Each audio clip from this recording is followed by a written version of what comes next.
E aí, pessoas! Seja muito bem-vindo, muito bem-vinda ao Sumicast, o podcast oficial da Sumitomo Chemical, que tem como missão promover o bem-estar, oferecendo soluções sustentáveis para a produção de alimentos e a saúde da sociedade. E nesse episódio aqui, mais um dessa série super legal sobre o El Niño, nós vamos falar sobre a importância de investir em manejo fisiológico em um ano desse, né, que rola esse fenômeno aí. E para falar com a gente sobre isso, estou aqui com o Márcio Domingues, que é consultor e pesquisador em fisiologia de plantas. Já é a segunda vez que ele está aqui com a gente no Sumicast. E o Henrico Assis, Bisão de Assis ou Assis de... Ah, não, Bisão Assis, né? Com o Henrique Assis, que é gerente em biorracionais na Sumitomo Chemical. Pessoal, muito obrigado por estar aqui com a gente e sejam super bem-vindos ao Sumicast. Vamos começar com o Henrico, né? Primeira vez do Henrico por aqui. E aí, Henrico, como é que tá? Como é que tá, Paulo? Tudo bom? Então, primeira vez, né, que eu tô aqui. Pô, só agradeço aí. Obrigado por me convidar, tá? Obrigado. Cara, um prazer estar aqui com vocês. Acho que além de ser uma excelente iniciativa, um excelente assunto para a gente conversar. Esse ano tá todo mundo falando disso. A gente está com uma expectativa muito grande de saber como vai ser esse ano com relação ao El Niño. E, cara, tô aqui para agregar e para aprender também, né? Que a gente tá com uma fera aí junto da gente para falar de fisiologia de planta, né? É isso aí, cara. E, o Márcio, como é que a gente tava fazendo as contas aqui, né, Márcio? Já faz quase 2 anos, cara, que você apareceu aqui no Sumicast. Que bom ter você de volta, cara. É isso aí, Paulo. Tá completando aí quase 2 anos, nem parece. Obrigado mais uma vez pelo convite, pela participação. É uma honra participar desse tipo de evento que você promove. Quer dizer que existe o interesse, não é, de se discutir esse assunto, um assunto tão grave, tão polêmico, tão importante para nós, na boca da safra aí que estamos iniciando, não é? Então, eu acho que temos muito a contribuir, muito a discutir, muita coisa para a gente evoluir ainda na fisiologia vegetal, e a partir dessas discussões é que se geram demandas, geram-se pesquisas, geram-se outras ações aí que são voltadas para a agricultura. Legal, cara. E nesses últimos 2 anos aí, teve alguma mudança substancial na vida, na sua história, ou tá do mesmo jeito, trabalhando pra caramba? Na verdade, trabalhando muito, na verdade, sempre aprimorando, não é? Eu acredito que tenha adquirido muito conhecimento nesses últimos 2 anos, porque a fisiologia vegetal sempre é um desafio, não é? Nós estamos em constante aprendizado, principalmente nessa parte, não é, que nós somos cobrados precisamos explicar as respostas às plantas, né? O como que nós podemos fazer com que a planta produza mais, deixa essa planta um pouco menos preguiçosa, certo? Então, a gente evolui um pouco nos conceitos, descobre mais alguns caminhos aí de entendimento da fisiologia para realmente fazer planta. Vamos trabalhar, precisamos fazer essa planta trabalhar e produzir, não é? Não simplesmente perpetuar a espécie. A planta, na verdade, ela se reproduz para perpetuar a espécie. Ela não gasta energia à toa, certo? Então, ela precisa completar o seu ciclo. Quem quer mais saco de soja, saco de milho, fibra de algodão, somos nós. Então, nós é que temos que investir nesta planta. Então, eu acho que eu mudei um pouco esse conceito, sabe? O nosso foco tem que ser a planta. O foco do engenheiro agrônomo, o foco das empresas que trabalham com bioestímulo, certo? Com biorracionais, devem focar a planta. Né? A planta é o ator principal. Depois nós temos os atores secundários, que são as condições climáticas, que são as condições de solo ou edafoclimáticas, de uma forma geral. Mas o foco é planta, ok?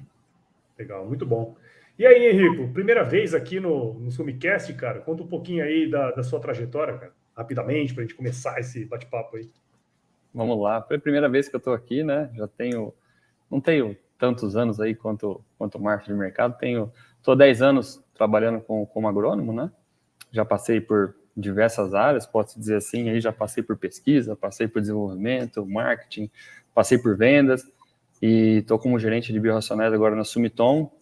Nesse meio tempo aí, eu fiz o meu mestrado, né? Com parte de produção vegetal, com foco em entomologia e tem tudo a ver com o assunto clima, né?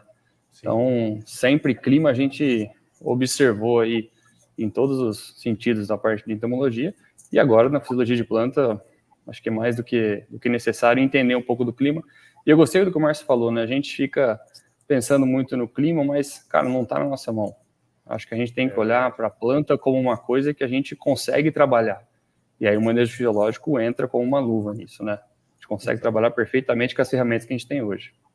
É isso aí, cara. E até um pouco disso, né, para a gente começar aqui a nossa resenha, né? Porque assim, a gente tem feito esses episódios voltados para esse ano, né? Que tem esse fenômeno que está acontecendo, que é o El Niño, e ficou muito, tem ficado claro cada vez mais que a gente tem que estar preparado para as intempéries, né? O produtor tem que estar preparado para essas intempéries, porque né, elas acontecem, é cíclico, né?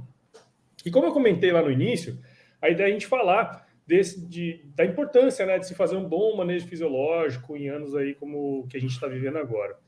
Nesse sentido, direcionar um pouco para o Márcio, como que o manejo hormonal ele pode ajudar na cultura da soja, em específico, num ano como esse de El Niño, professor? Paulo, como eu falei, o nosso foco tem que ser a planta, certo? Então, todo fator climático, todos os estresses climáticos, aí, inclusive intensificado pelo El Niño, sempre vão interferir na fisiologia da planta. De que forma? Primeiramente, num desbalanço hormonal, tá? Então, todo organismo vivo, isso nós não estamos falando só de planta, mas o foco nosso é planta, todo organismo vivo, ele é dependente desse balanço hormonal adequado. E nas plantas, o balanço hormonal adequado significa você ter uma maior concentração de citocininas, uma maior concentração de giberelinas, uma maior concentração de auxinas, e uma menor concentração de etileno e uma menor concentração de ácido abscísico. Então, eu considero que esses 3 hormônios aí, citocinina, giberelina e auxina, são os hormônios do bem. E o etileno, né, e o ácido abscísico são os hormônios do amadurecimento, são os hormônios da senescência, e a gente precisa deles lá no final do ciclo das culturas, pensando em culturas anuais, como o caso da soja, que nós estamos aí no início da safra da soja. Então, qualquer alteração climática vai ocorrer um desbalanço hormonal. Esse desbalanço hormonal, automaticamente, ele compromete todo o desenvolvimento vegetal. E isso reflete-se, obviamente, na produtividade. Há redução significativa da produtividade. Então, nós já sabemos que o desbalanço hormonal é responsável por essa redução de produtividade. É porque o desbalanço hormonal ele vai atuar, também vai interferir num desbalanço ou um desbalanço enzimático, e isso vai interferir no desenvolvimento das plantas e redução do potencial produtivo, certo? Então não é somente nesse ano. Esse ano é claro que a expectativa é de um ano mais difícil em termos de pressão de estresses climáticos, certo? Há uma pressão muito maior, ou pelo menos uma expectativa, né? E que, na verdade, o clima já vinha avisando isso ao longo do ano no hemisfério norte. Então, os americanos já passaram por isso esse ano. Uma safra, uma seca muito intensa, temperaturas extremas, certo? Chuvas muito localizadas, nada, né, muito bem distribuídas ao longo do ano, e isso vai começar a acontecer aqui. Né? Nós estamos agora em outubro de 2023, então nós estamos tendo aqui uma instabilidade climática muito grande, porque São Paulo está chovendo bastante, Paraná chovendo bastante, passa daqui, Minas Gerais não está chovendo nada, a previsão é de voltar chuvas em novembro somente, Mato Grosso, chuvas muito esparsas, então tá uma complexidade muito grande em termos de clima. E aí é que eu falo, nós temos que focar na planta. O nosso foco é planta, precisamos manejar essa planta. De novo, a planta ela quer sobreviver. Nós queremos fazer com que ela produza mais. Isso aí. Do ponto de vista aí, o que você tem visto, Henrico, nessa questão, cara, do El Niño, como que você tem analisado aí junto com a turma? Paulo, é o ano de preocupação, né? A gente viveu aí 2 anos de laninha, seca de um lado, do outro lado muita chuva. E aqui no Mato Grosso do Sul, eu fico aqui em Campo Grande, né? A gente viveu os 2 lados da moeda, né? Uma parte norte com muita água, uma parte sul com uma seca muito, muito parecida com o Rio Grande do Sul. Então, assim, a gente começou a observar, e se a gente pôde levar alguma coisa positiva disso, que o manejo hormonal dentro das plantas, ele respondia independentemente do clima, entendeu? Obviamente que não é a resposta que a gente queria, né? Mas a gente obteve alguma resposta positiva dentro desses manejos, né? E, cara, eu acho que o Márcio falou muito bem aí, os principais hormônios, os hormônios do bem, eu gosto muito dessa frase dele, né? Os hormônios que ajudam a planta aí. A gente tem que entender também na lavoura o que a gente quer extrair dela, né? Qual que é a resposta que a gente quer dela e até onde vai essa resposta. E aí a utilização desses hormônios vão poder trazer isso para a gente, né? É igual eu falei, cara, o clima, cada ano é um ano, vamos escutar que toda época em agosto, setembro ali, fala, esse ano vai ser difícil, né? O Márcio vai saber que ele deve escutar muito isso também. Esse ano é um ano difícil, esse ano vai ser complicado. Todo ano é complicado, né? E a gente tem que entender, cara, como é que a gente vai trabalhar? O que a gente espera da planta, tá? O clima é essa caixinha de surpresa, né? Pode ser que venha uma seca, pode ser que venha muita água, mas o que esperar disso, né? Então vamos fazer o nosso papel. Acho que não tem como a gente não querer produzir mais e mais todo ano, né? E o manejo fisiológico vem, acho que dentro dessa linha, né? Trabalhar com as respostas que nós queremos. Sim. E ô Rico, você falou de uma coisa aí muito interessante, né? Porque para cada situação a gente quer algo diferente, né, da planta ali. E o que a gente tem visto aqui, assim, em qualquer situação adversa, né, como é o caso que a gente tem vivido e entendido as diferentes regiões, as plantas, em geral, tendem a não alcançar aquele potencial produtivo que elas têm, né? Mas do ponto de vista técnico, assim, pensando no caso da soja aí, o que a gente pode fazer aí, Márcio, Henrique, vocês ficam à vontade para falar, o que a gente pode fazer em cada uma das fases que podem minimizar as perdas produtivas, né? Em cada uma daquelas fases, o que a gente pode fazer, que ação a gente pode tomar para tentar ao máximo diminuir as perdas do potencial produtivo, assim. Paulo, eu vejo o seguinte, né? A cultura da soja é uma cultura de ciclo muito rápido, se nós considerarmos outras culturas. Então, nós temos aí uma planta que vai ter uma atividade fisiológica em praticamente 100 dias, certo? Então, nós temos um compromisso, uma responsabilidade de criar um manejo ao longo desses 100 dias. Nós temos aí variações em função das variedades e tudo mais, mas se nós estudarmos a planta de soja, né, Glycine max, ela trabalha durante 100 dias, que é o período de fotossíntese dela. É o período que ela vai construir a sua produtividade, certo? Desde o período que ela emergiu do solo, ok? Até o período dela entrar em senescência. Então, nós temos 100 dias. Dentro desses 100 dias, que é muito rápido, certo? Que é muito rápido, nós temos que promover alguma condição, um manejo fisiológico para que ela trabalhe, para que ela produza, para que ela faça fotossíntese, certo? Para que ela produza fotoassimilados, produza açúcares, produza carboidratos. É isso que vai encher grão de soja, certo? Então, é possível, didaticamente, que a gente separe isso em algumas fases, mas, de uma forma geral, é o todo que é muito mais importante, que vai reverter isso em sacos de soja.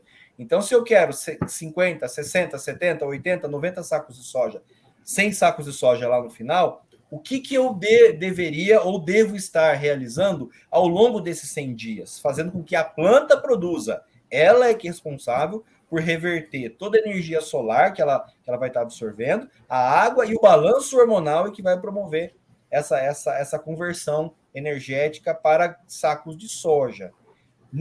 A base inicia-se pelo enraizamento. Não tem como fugir do enraizamento. A raiz é a base de tudo. Então, uma planta ela tem que ter um embasamento. Quem promove crescimento radicular são as auxinas, certo? A partir do momento que uma planta ela tem um bom crescimento radicular, ela vai produzir o quê? Citocininas. As citocininas produzidas no sistema radicular é que vão ser importantes para promover o crescimento da planta de uma forma geral, o engalhamento de uma planta também, certo? Então, toda planta que engalha, todo vegetal que engalha, esse efeito fisiológico de engalhamento, de brotação lateral, é atribuído ao hormônio citocinina. Então, se uma planta está estressada, numa condição de estresse, a pressão de estresse aí no caso do El Niño ou outras condições, o que vai acontecer? Essa planta vai enraizar menos, então ela vai produzir menos citocinina. Aí é que entra o nosso manejo. Então, por que não adicionar citocinina nessa planta para a gente tentar, novamente, fazer um equilíbrio, certo? Fazer uma reposição hormonal nessa planta, porque o estresse vai desequilibrar tudo isso. E aí entra a gente, porque ela por si só, ela não está em condições de estar produzindo citocinina numa grande quantidade, não é? Então aí que entra o manejo hormonal. A mesma coisa vai acontecer com quem? Com a giberelina. Também faz parte do balanço hormonal. Então, se uma planta ela não tem partes jovens, ela não vai produzir giberelina também. Então, no momento adequado, que a gente fala que é o momento do florescimento, há uma demanda muito grande de giberelina. Caso essa planta esteja sob estresse, ela não vai estar produzindo. De novo, aí entra o nosso manejo, a nossa mão, certo? Fazendo essa correção, essa reposição hormonal. Então, eu vejo que isso inicia-se no processo, né, da germinação da semente, a partir do que eu coloco essa semente, ou o desenvolvimento vegetativo, que é dependente desse balanço hormonal, focado mais em citocinina, porque a planta precisa engalhar, e outros efeitos que talvez a gente vá discutir aqui também, da citocinina. Eu considero a citocinina como o principal hormônio, ele é o ator principal dentro do desenvolvimento vegetativo. Por quê? Porque a citocinina ela tem uma multiplicidade de efeito muito grande na planta, certo? Muito mais do que a auxina e muito mais do que a giberelina. Não menos importante ou mais importante, mas a multiplicidade. O que ela traz de benefícios para uma planta é muito elevado, certo? Em relação aos outros hormônios. Então, o período vegetativo é fundamental que a planta tenha essa reposição, porque numa condição de estresse ela não vai produzir. Depois nós passamos para a fase reprodutiva, que também é uma fase extremamente decisiva. Abortamento. Toda a questão de abortamento de flor, abortamento de canivetinho da soja, abortamento de vagem, ele está muito relacionado ao desbalanço hormonal também. Então, há necessidade de se repor, de se estabelecer esse manejo para que a gente estimule a planta a fixar mais estruturas reprodutivas. E isso, obviamente, vai reverter em produtividade. Cara, e eu acho que até, Henrique, você trazer uma visão aí também interessante, porque assim, pelo que eu entendi aqui, Márcio, você me corrija se eu estiver errado, tá? Eu posso estar errado, é bem provável que eu esteja. Mas o que eu entendi é que assim, a gente, todas essas fases elas são importantes, por exemplo, se a gente pegar na fase vegetativa, a gente está, vamos dizer assim, formando toda aquela estrutura da planta, aquela arquitetura que é importante para ela aproveitar o máximo possível, né? Exatamente. E aí depois esse estímulo de não perder as estruturas reprodutivas, né, cara? Porque, assim, em períodos como esse que a gente está vivendo, é bem provável que a gente vai ter veranicos ali mais para frente, que vai, né, de alguma maneira desbalancear a planta, né? É mais ou menos nesse sentido, né? Exatamente. Você prepara a planta para que ela tenha toda essa questão de arquitetura, não é? De aproveitamento de luminosidade. Então, à medida que você abre mais essa planta, que ela tenha mais brotação lateral, não é? Na soja, a soja ela tem uma vantagem que nós não precisamos estimular ela a florescer. Então, a condição climática já favorece o seu florescimento, né? Então, eu tenho que criar pontos, né? Os nós, né? Os nós reprodutivos. Então, quanto maior o número de nós reprodutivos, maior vai ser o número de flores. Sim. Então, esse é um dos papéis que a gente pensa na fase vegetativa. E depois fixar todas essas estruturas. Veja, porque a planta ela não precisa fixar tudo isso para perpetuar a espécie. Nós precisamos que ela incremente isso para que a gente aumente a produtividade. Legal. E aí, Henrique? E você vê que negócio legal que você falou, né, Paulo? Tipo assim, a gente tem o estágio correto para fazer a aplicação do hormônio correto para ter o nosso resultado, né? Então, acho que é muito interessante a gente falar isso aí, porque, assim, a gente está no vegetativo, nós estamos falando de um hormônio para que engane mais, entendeu? A gente passa para o reprodutivo, nós estamos falando de outro hormônio, né? Então, é bom que a gente tenha essa ideia, essa diferenciação de quando fazer a melhor aplicação, quando entrar com o hormônio, fazer adaptações também que são necessárias. Então, às vezes, você vai precisar uma planta que cresça mais, talvez seja uma giberelina para que ela cresça, aí você vai precisar de um engalhamento maior, a gente não tem como abrir mão de uma citocinina, né? E a gente vai ter condições aí até de planta vegetando mais, então talvez tenha que entrar com um pouco mais de citocina. Essas adaptações a gente tem que estar muito ciente de que é necessário fazer de área para área, né? Não dá para você fazer uma receita de bolo, né? E é muito o que o professor Márcio falou, né, o Henrico? Tem que estar lá no campo, tem que entender o que a planta está dizendo para a gente para agir da melhor maneira possível dentro daquela situação que está ali, né?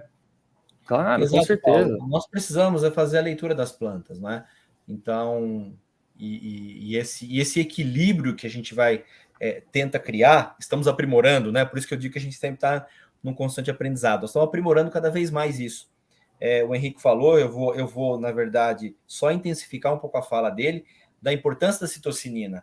A citocinina fala-se muito nessa questão de eu preciso engalhar mais a planta da soja, mas a citocinina ela tem um papel fundamental, por exemplo, na abertura estomática, certo? Então já tem trabalhos científicos super recentes aí de 2022, 2021 e 2022 que já relata o efeito da citocinina na abertura de estômago. Enquanto o ácido abscísico, que é o hormônio do estresse, ele estimula o fechamento estomático. Fechando o estômago, você vai ter menor absorção do CO2 e menor taxa fotossintética, menor produção de fotoassimilados. A citocinina, em contrapartida, ela meio que briga, ela é antagônica ao ácido abscísico. Ou seja, quando uma planta ela tem uma concentração maior de citocinina, ela também favorece a abertura estomática. Então, eu gosto de sempre a gente quantificar isso. Vamos pensar que uma planta de soja ela fique com os estômagos abertos 15 minutos por dia, ou 30 minutos, só para a gente fazer um cálculo arredondado, é muito mais do que isso, tá? Então, se ela ficar 30 minutos com o estômago mais aberto ao longo do dia, um estômago mais bem regulado, não totalmente aberto para perder excesso de água, mas não ficar oscilando em abertura e fechamento. Então, se a gente fizer esse cálculo, 30 minutos por dia, considerando 100 dias de atividade fisiológica, eu tenho praticamente 50 horas a mais essa planta trabalhando, essa planta fazendo mais fotossíntese. Então, 50 horas a mais é muito significativo nós pensarmos num todo, sendo um fator, né? Então, um único fator contribuindo diretamente para aumentar a produtividade. Então, é nesse sentido que a gente precisa cada vez mais entender o que está acontecendo com a planta.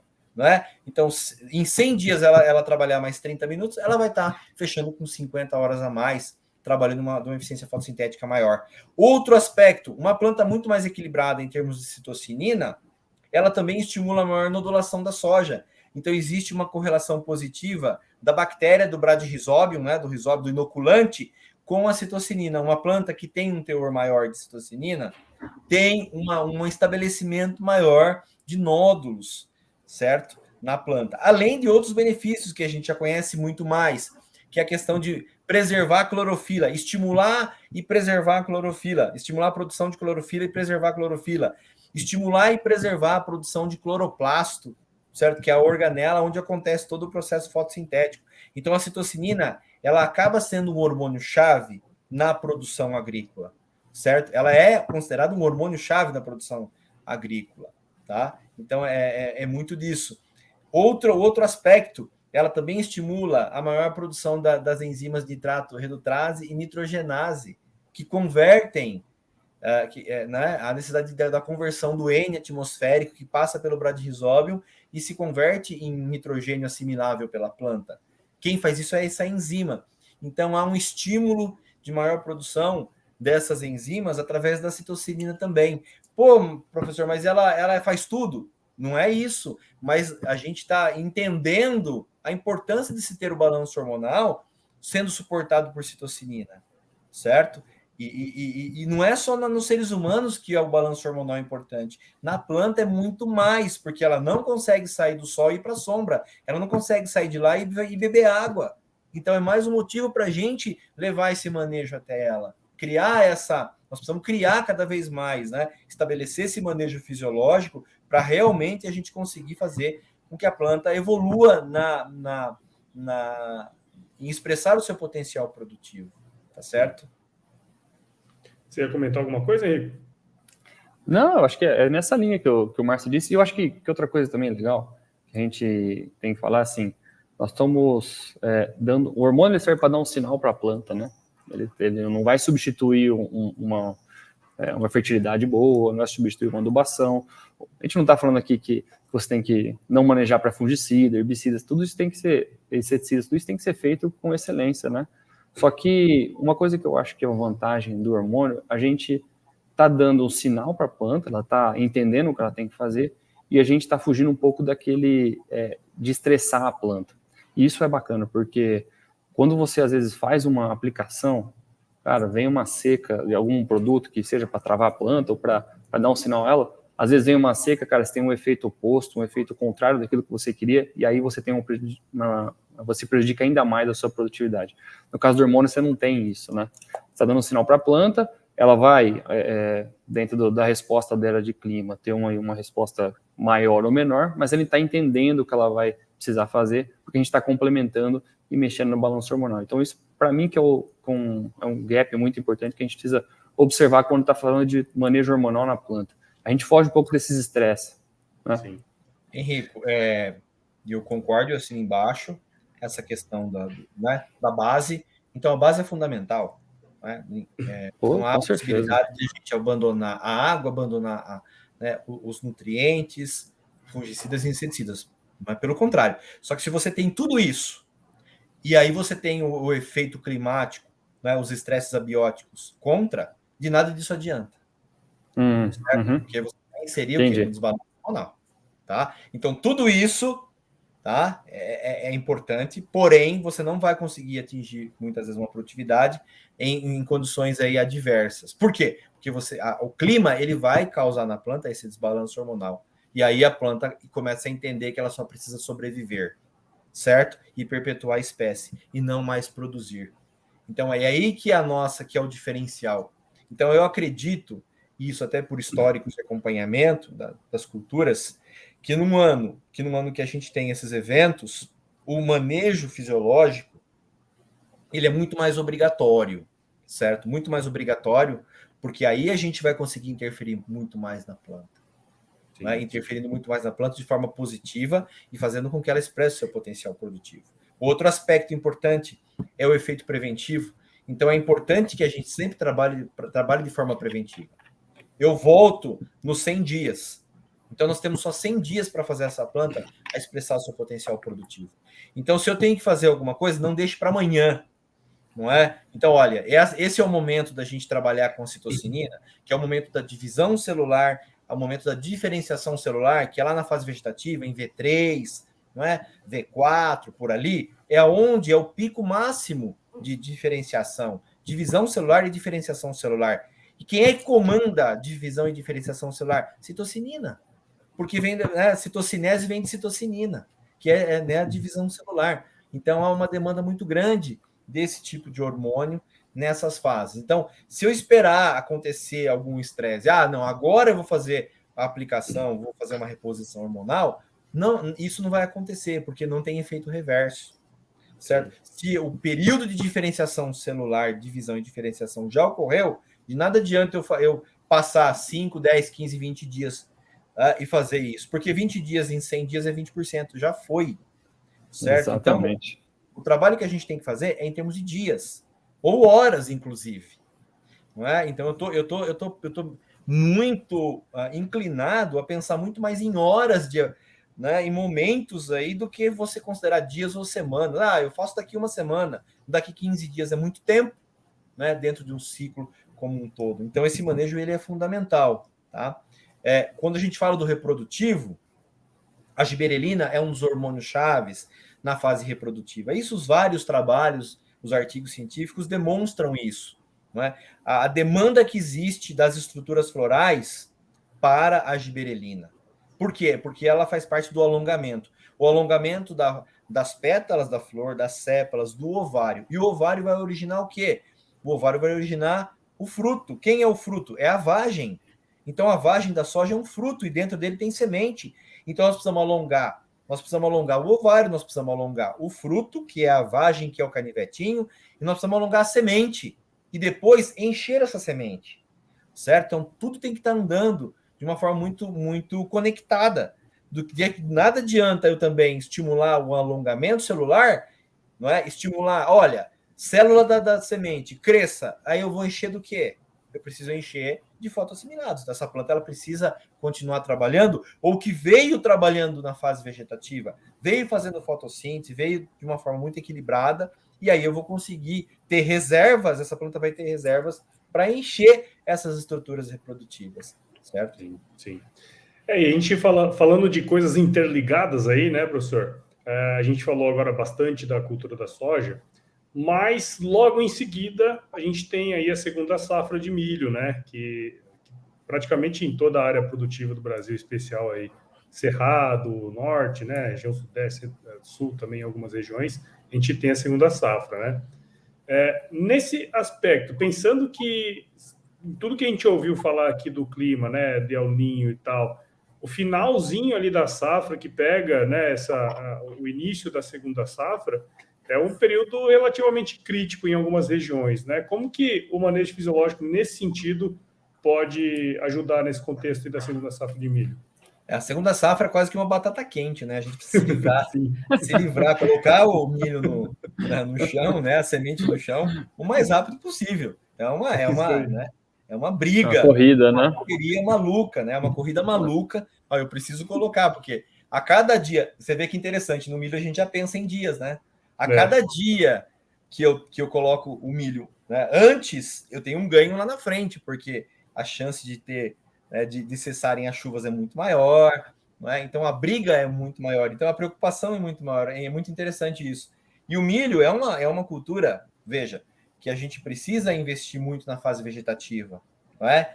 E nas fases iniciais. Então a gente sabe muito bem disso. Uma planta muito bem desenvolvida no início, nós estamos falando isso de V2, V3, V4, no máximo V5. O vigor dessa planta nessas fases é que me reverte numa qualidade e tamanho de espigas lá na fase reprodutiva. Então, se eu quero aumentar o tamanho de uma espiga lá na fase reprodutiva, não é lá que eu vou tentar fazer algum tipo de manejo. É agora, na fase V3, V4, no máximo V5. E quem que está trabalhando nisso? De novo, alongamento celular. Porque a giberelina ela faz alongamento de célula jovem. Então, quando a gente pega um milho, né, uma planta de milho, em V3, ali V4, o que ela tem? Somente célula jovem. Então, se eu estiver entrando com uma giberelina, essa giberelina ela vai promover o alongamento da folha, das células da folha. Então, você vai ter folhas mais largas, folhas mais bem desenvolvidas. Você vai ter o alongamento do caule. Então, o diâmetro de caule dessas plantas geralmente é maior. E isso vai reverter no quê? Uma planta mais vigorosa e que vai me reverter num tamanho de espiga maior, porque ali está acontecendo a diferenciação. E o alongamento celular da espiga é ali que acontece, não é lá na frente. Entendeu? Lá na frente a espiga vai aparecer para a gente, mas ali ela já está surgindo, nessa diferenciação celular, no máximo em V5. Então, tudo que eu concentrar minhas energias, certo? De manejo fisiológico nessa fase, e a giberelina ela responde muito também, a citocinina não ficaria para trás, mas a giberelina responde muito, certo? E vai me reverter, então, em maior condição de produção. Não esquecendo que a giberelina também é responsável por alongamento de célula de raiz, certo? Então, o alongamento é giberelina, tá? Então, crescimento de raiz é auxina, estímulo de formação de raiz, mas alongamento de raiz é também a giberelina. Então, não fica para trás, certo? Esse manejo. Apesar de ser uma planta, o milho é uma planta C4, uma planta muito mais simples de cultivar, não quer dizer que ela não demande investimentos em termos de fisiologia para ela expressar ainda mais o seu potencial produtivo. E esse é um ponto. Se eu consigo trabalhar nesse manejo na fase vegetativa, certo? Que ainda tem água naquele momento, eu estou criando uma planta muito mais vigorosa. E essa planta muito mais vigorosa, ela tende, certo, a sofrer menos nas próximas quinzenas aí, certo? Após, caso venham alguns veranicos, né? As chuvas comecem a cessar, e aí essa planta ela consegue entregar mais lá no final. Sim, sim. Henrique, e assim, para vocês aí que estão na ponta, né, cara, é um negócio complexo, né? Você tem que estar sempre de olho nessas questões e a equipe tem que fazer o melhor posicionamento possível, né? A hora que chega lá na hora do vamos ver, né? Ô Paulo, para você ver, né? O Márcio foi falando da soja, entrou no milho e teve que uma coisa conectar na outra, né? Não tem como a gente desconectar no dia a dia do produtor, né? Então, cara, a gente criou aí vários programas para soja, para o milho. Eu tenho soja mais, tem milho mais, que é pensando nisso aí, cara. A gente pensa na produtividade, mas pensa no pós também. Então, você tem uma aplicação de giberelina no milho, estou falando de produtividade, lógico, que é o que a gente olha no final, Mas, cara, e essa palhada que fica, né?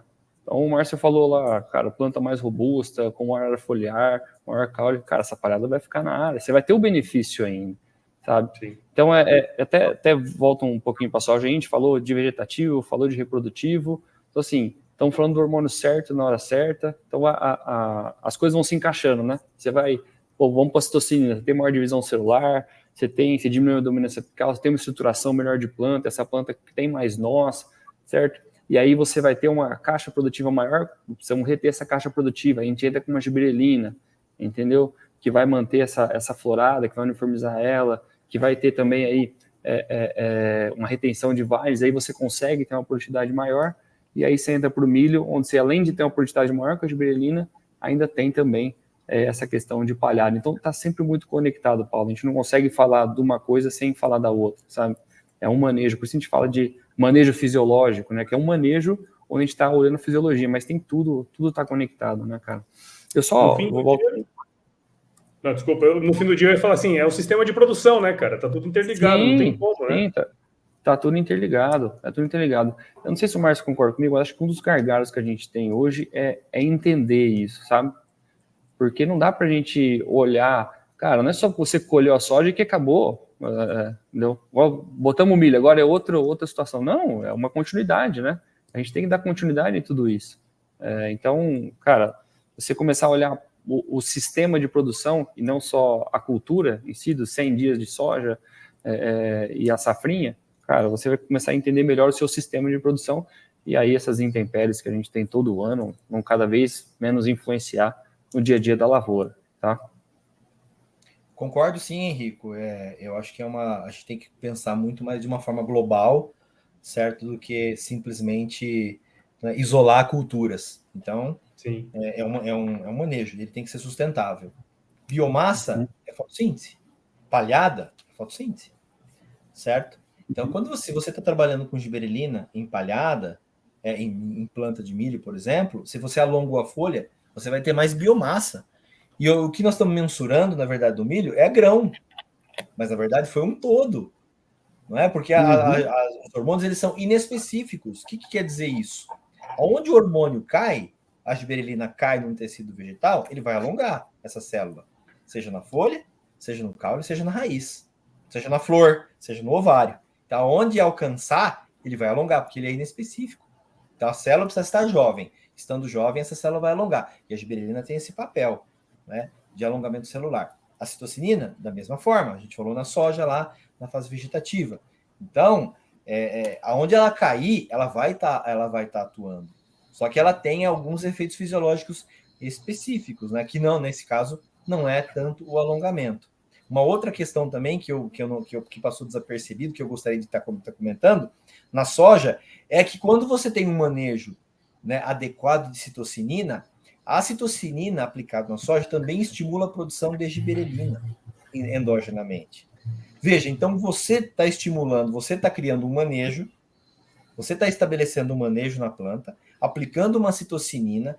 Essa citocinina na planta, por si só, ela reconhece e estimula a produção de gibberellina.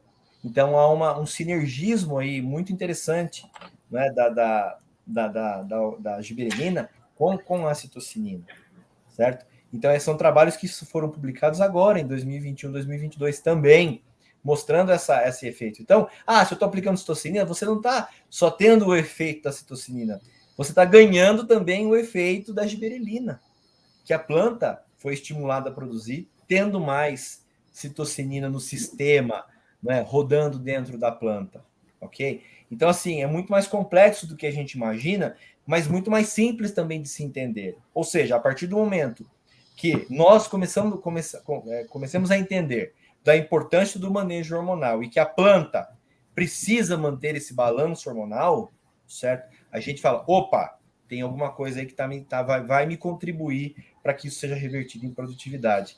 E trabalho científico aqui não falta, apesar que os trabalhos eles são pontuais, mas a gente está juntando muitos quebra-cabeças.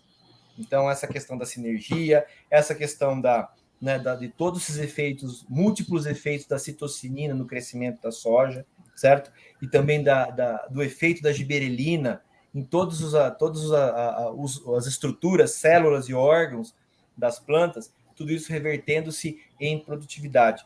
Tem um artigo que também foi publicado em 2022, é uma revisão somente de hormônios na cultura da soja. E esse trabalho está sendo assim muito, muito interessante, porque ele só concentrou as forças em explicar os efeitos dos hormônios na cultura da soja. Então, são praticamente 30, se não me engano, 30 ou 35 páginas de artigo específicos para a cultura da soja. Então, está nos dando muita base, trazendo muita informação para a gente interpretar todos esses efeitos que nós estamos tendo aí, os efeitos benéficos, não é, desses hormônios dentro do ciclo de produção da cultura da soja, mas também do milho, do algodão é a mesma coisa, é que a gente precisa ir aprimorando, né, cultura a cultura. O Henrique falou, é um sistema, é global, nós estamos falando de um produtor, não é? Então não é, nós vamos focar nos 100 dias, mas depois a gente começa a focar no milho, não é que você vai esquecer, se você começa a contar de novo, você começa a contar de novo, certo? Depois, vai entrar feijão, você vai começar a contar de novo, o que eu preciso fazer? Só que se a gente dividindo isso aí, considerando que são 100 dias, fica muito mais fácil para nós entendermos o que a planta precisa, certo? Em cada momento, tá? É muito interessante a gente começar a pensar um pouco mais dessa forma. E assim, Márcio, na citocinina a gente, cara, acho que a 6-benzoiladenina é a principal, a gente tem outros, mas acho que essa aqui traz os melhores resultados, né? Mas quando a gente fala de gibberelina, às vezes a gente está falando de gibberelina de maneira geral, mas a gente tem GA3, GA4, GA7, e que a gente pode optar, aí mais da soja, né? Optar por vir com uma GA4, GA7, que tem uma função, sei lá, uma bioatividade um pouco menor na planta. Henrico, nós temos a planta, né? Já foram descobertos, acho que mais de 130 gibberelinas. Existem dentro da planta mais de 130. A gente conhece muito a GA3 pela sua efetividade, pela sua bioatividade. Então, se nós pegarmos os livros de fisiologia, né, não só os brasileiros, mas também os livros internacionais, eles mostram a super bioatividade da GA3, né? A gibberelina GA3. Mas a GA4, a GA7, elas também são conhecidas aí há muito tempo.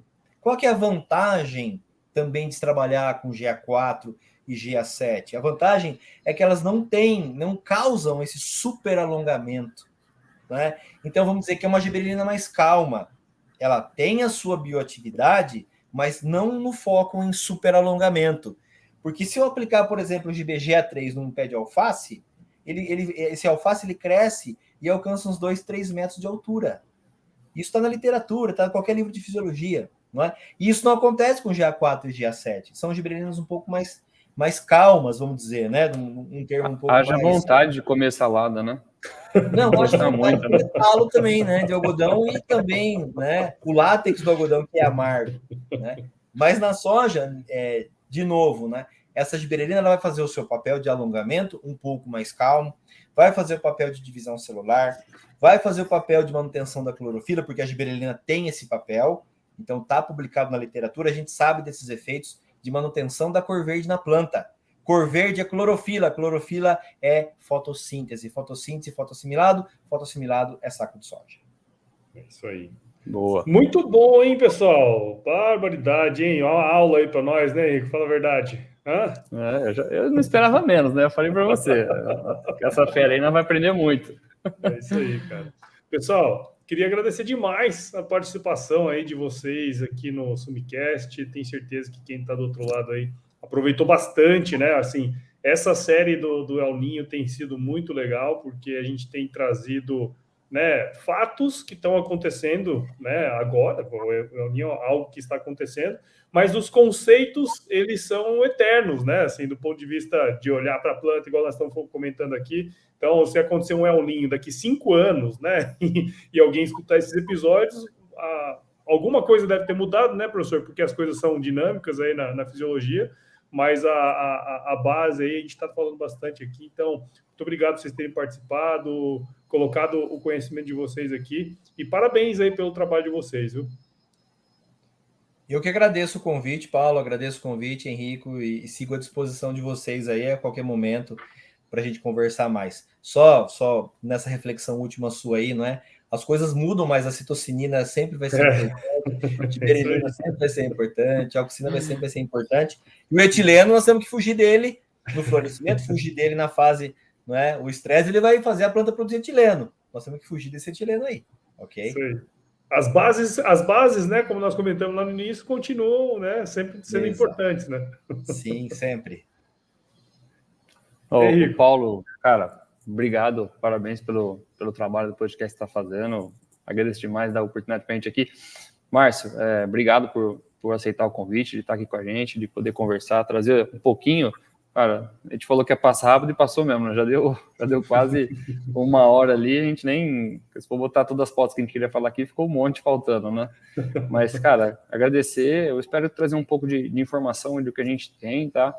Até falando um pouco também da Sumitomo, a gente tem vários programas de manejo fisiológico, então soja mais, milho mais, cotton mais, cana mais, são lançamentos que nós temos aí para diferentes culturas. A gente falou hoje de soja e milho, né? Mas tem algodão, tem cana, tem feijão. Então, assim, dentro disso que a gente conversou hoje, cada cultura específica tem a sua necessidade. E a gente tem feito muito isso, cara, trazer a necessidade da cultura para os hormônios que a gente tem descoberto aí, que nós estamos trabalhando, né? E trazer possibilidades também. Falamos aqui da citocinina, né, da 6-benzinoadenina, mas, cara, quando a gente olha para o reprodutivo, GA3, GA4, GA7, assim, o que o produtor quer, o que ele está precisando, como é que está a área dele, a gente consegue trabalhar e trazer da melhor maneira possível. Então, eu deixo uma dica aí, produtor rural que quiser conhecer mais, procure o representante da Sumitomo, procure nossa equipe técnica aí, que nós vamos poder melhor atender e melhor recomendar para você, cara.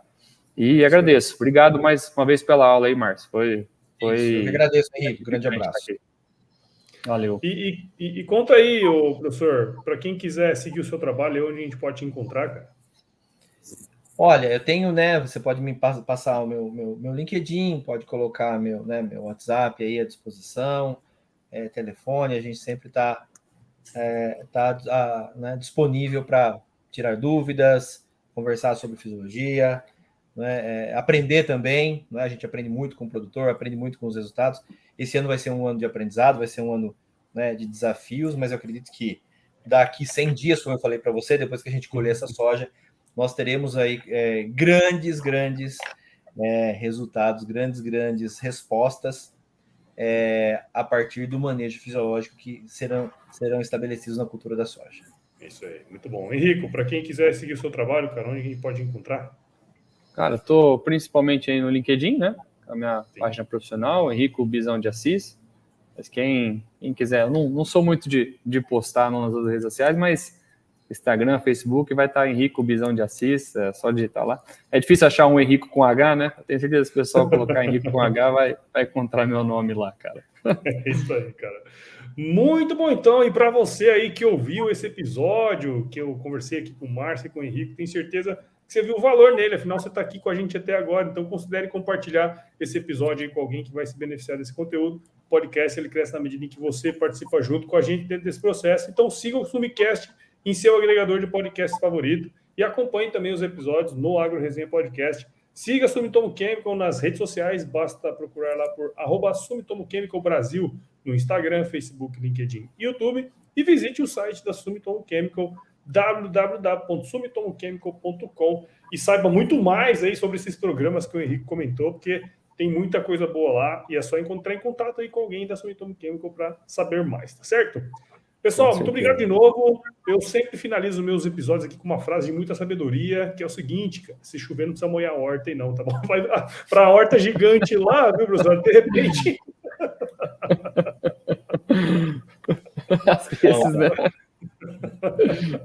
Valeu, pessoal. Valeu, obrigado, cara. Valeu, pessoal.